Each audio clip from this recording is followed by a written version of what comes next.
Hola maestra, bienvenida y vamos a comenzar. Yo voy a estar exponiendo lo que es cromatografía de gases acopladas espectrómetro de masas, junto con mi equipo que fue Ivana Gabriel de Esquivel López y Alondra Urrola. Mi nombre es Andrés Canela Mafiel Cabello.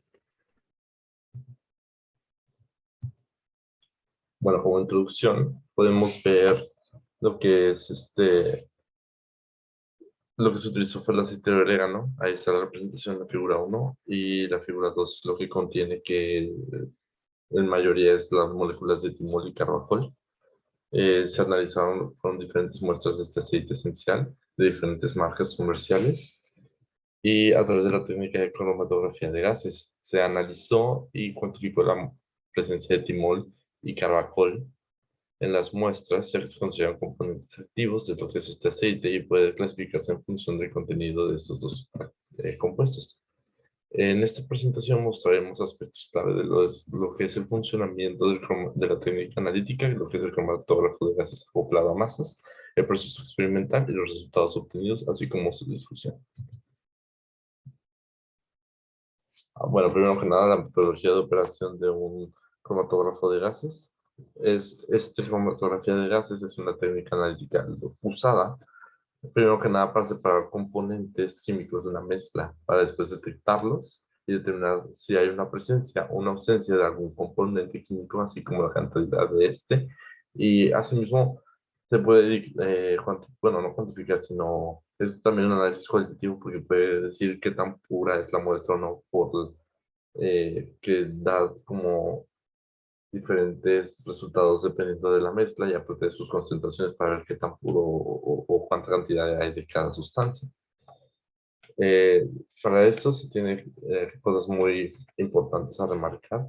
Primero que nada, que son moléculas orgánicas o gases, y segundo, que tienen que ser volátiles, con pesos moleculares menores a 1250 DA y térmicamente estables. Bueno, esa es la metodología de operación de un cromatógrafo de gases. La cromatografía de gases usa lo que es un gas acarreador para transportar las moléculas de la muestra a través del sistema. Se utiliza un regulador y hay unas trampas y un autosampler donde la mezcla se introduce con una jeringa o con un automuestrador. Conectado a ese automuestrador, perdón, está lo que es la columna analítica, la cual contiene la fase estacionaria, que es lo que nos ayuda a, pues a que se haga todo esto de la técnica analítica. Después de que pasa por la fase estacionaria, pasa lo que es el detector. Y la salida de la columna es conectada a este detector para producir lo que es una señal interpretada por el cromatograma en los datos de la computadora. Bueno, ahora la metodología de operación de un detector. El detector es la parte del instrumento analítico que en realidad actúa como lo que se le llama un transductor de señal, que convierte esta energía radiante en en una señal eléctrica que se envía a lo que es el sistema de datos de la computadora. Desde el momento de la eyección, se va presentando gráficamente la magnitud de la señal eléctrica en función del tiempo y se genera lo que es el cromatograma. Y el cromatograma, como ya hemos dicho, también la, el área debajo de la curva de cada cromatograma pues, simboliza la concentración de lo que es de esta muestra y de cada compuesto en general. Muy bien. Ahora, hay variedad de detectores. Primero que nada está el detector de ionización a la llama. Es el detector más popular que se utiliza en cromatografía de gases y se produce como resultado de la combustión de los compuestos orgánicos en una pequeña llama de aire-oxígeno, de aire hidrógeno, perdón, con algunos desprendimientos de iones y electrones. Si aplicamos lo que es una diferencia de potencia entre el extremo del quemador y el cátodo colector, se genera lo que es una corriente eléctrica que, cuando es amplificada, se constituye lo que es la señal analítica. Esto, esta señal analítica es proporcional al número de átomos de carbono por unidad de tiempo. Y lo que es la fase móvil se emplea con este detector es el nitrógeno, ya que se proporciona mayor límite de detección. Y es sensible a compuestos orgánicos, excepto ácidos carboxílicos y carbonílicos. Ahora, Está el detector de conductividad térmica, perdón, que consiste en un dispositivo denominado catalímetro, cuyo funcionamiento se basa en los cambios en la conductividad térmica de gas ocasionados por la presencia de moléculas del analito. Este posee un sensor formado por un filamento de platino u oro calentado eléctricamente. Y entonces depende de la conductividad térmica del gas, su resistencia eléctrica. Y los gases portadores más adecuados son el hidrógeno o el helio, pues la conductividad térmica es mayor. Luego está el detector de captura de electrones, que es más empleado en análisis medioambiental debido a su selectividad para detectar compuestos que contienen halógenos, como lo que son los pesticidas. En él, el gas que abandona la columna atraviesa lo que es una emisión de electrones y provoca la ionización. Después de la ionización, se aplica una diferencia de potencial que crea la corriente eléctrica que constituye la señal. Y por último está el detector de espectrometría de masa selectiva. La cromatografía de gases masas selectivas es una técnica que combina la capacidad de separación que presenta la cromatografía de gases con la sensibilidad y capacidad selectiva del detector de masas y permite analizar y cuantificar compuestos con trazas de mezclas complejas con un alto grado de efectividad. Ahora, el uso del estándar interno. Primero que nada, los estándares internos es una sustancia química que se agrega una cantidad constante a las muestras, el blanco y los estándares de calibración de un análisis químico. Se hace para corregir la pérdida del analito durante la preparación de la muestra o la entrada de la muestra. También se determina para la contratación de otros analitos mediante el cálculo del factor de respuesta. El estándar interno tiene que ser nuevamente similar al analito y tener un tiempo de retención y una duración similares. Debe ser estable y no debe interferir con los componentes de la muestra. Ahora, para el tratamiento de resultados estándar, el cromatograma puede dar diferente información: la pureza de la muestra, la identidad de la muestra y la cantidad de la muestra. La pureza de la muestra depende de cuántos picos haya, porque si nada solo un pico significa que nada más hay un compuesto. Pero si hay picos de diferentes intensidades, también nos indica qué tan puro, qué tan impuro está lo que estamos analizando. Después, la identidad de la muestra. Eh, Esto se puede hacer más que nada por referencias bibliográficas o por literatura en general, ya que como son bastante exactos estos cromatogramas, se puede que analizar cómo son estos picos con la literatura para identificar cuál es la muestra. Y la cantidad es el área debajo de la curva, y ahí podemos ver su concentración y después de ahí su cantidad. Después de esto, se grafica el área bajo la curva en función de la concentración para poder realizar la curva de calibración de los estándares, y de ahí solamente se necesitan las muestras para poder conocer sus concentraciones.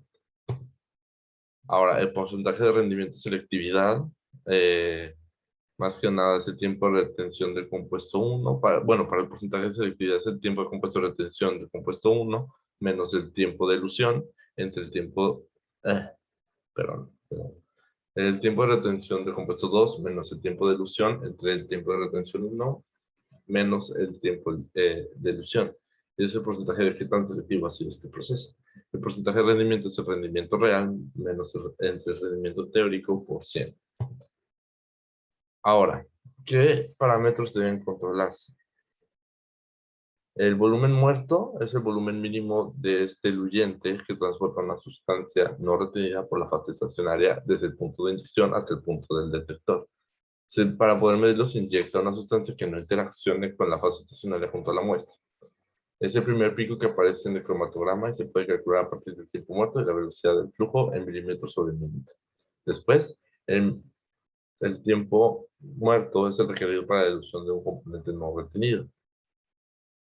Luego, el volumen de retención es el volumen que diluye de la columna desde la eyección de la muestra hasta que se produce el máximo del pico correspondiente a una sustancia que ha interactuado con la fase estacionaria. Y el tiempo de retención es el tiempo que tarda un soluto que interacciona con la fase estacionaria para emerger en la columna, medido en el máximo del pico. Ahora, la metodología. Primero, para la preparación de los estándares. Primero el de timol se agregaron 0.0116 gramos de timol y se apuró con 10 mililitros de hexano y se tomaron alícuotas de 10, 20, 30, 50, 80, 100 y 120 microlitros y se aprobaron a 1 mililitro con hexano. Y después se analizó en el cromatógrafo. Y para el carbacol es similar. 0.157 gramos de carbacol, aforar a 10 mililitros con hexano, tomar las mismas cantidades de alícuotas, aforar a 1 mililitro con hexano y analizar en cromatógrafo. Se hizo por duplicado. Después, para la preparación de la muestra, se agregó 0.0223 gramos de aceite de orégano, se aporó a 10 mililitros de hexano, se tomó una alícuota de 100 microlitros y se aporó 1 mililitro de hexano y se colocó en vial y se identificó. Ahí están nuestras fotos de cuando estábamos haciendo los estándares. Entonces, ahí se puede ver.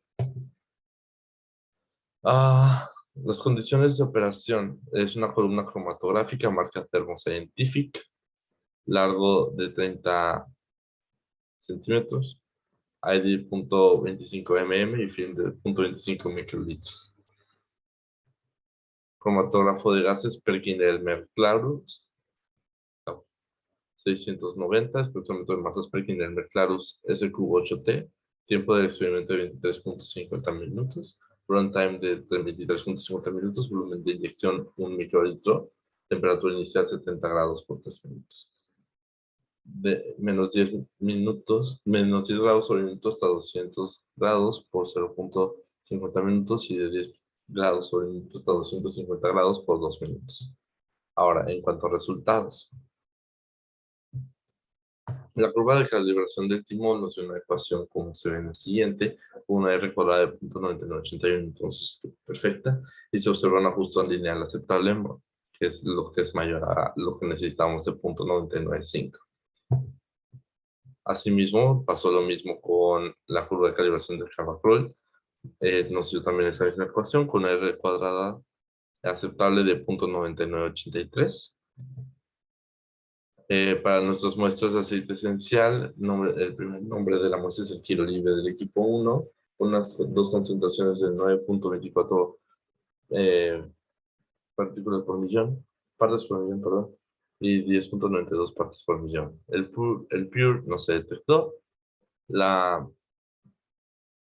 abeja orgánica, la mezcla no incluía aceite esencial de orégano.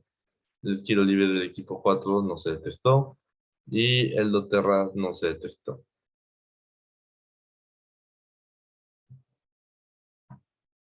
Y en cuanto al Carbacrol, en el kilo libre equipo 1 hubo una concentración de 83.63 partes por millón y una de 134.12 partes por millón. Del Pure hubo 153.15 partes por millón y su segundo fue de 164.64 partes por millón. La abeja orgánica no incluía aceite esencial de orégano. Kilo libre del equipo 4 fue de 152.34 partes por millón y 139.25 partes por millón. Y el de doTERRA fueron de 198.67 partes por millón y no alcanzo.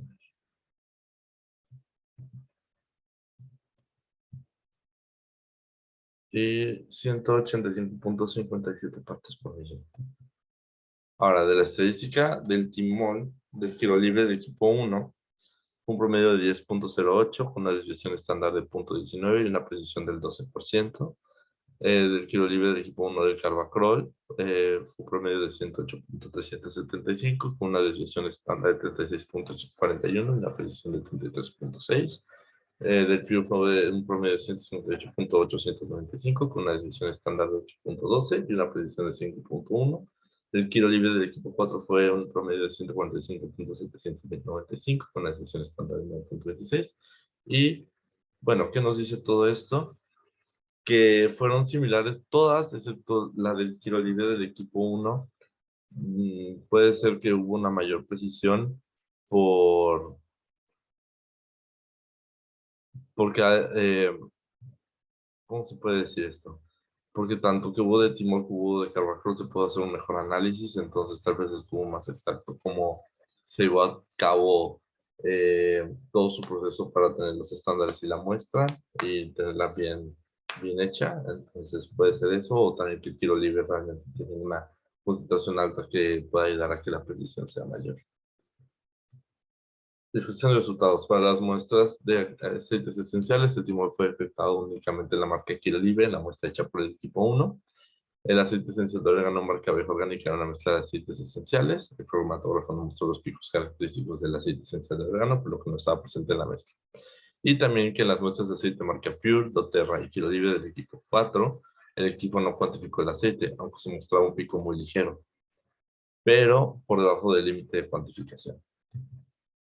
Para las muestras, el carbancol fue detectado en grandes cantidades comparado con el timol, y en general la concentración de carbancol de las muestras analizadas se encuentra en el rango de 130 a 190 partes por millón.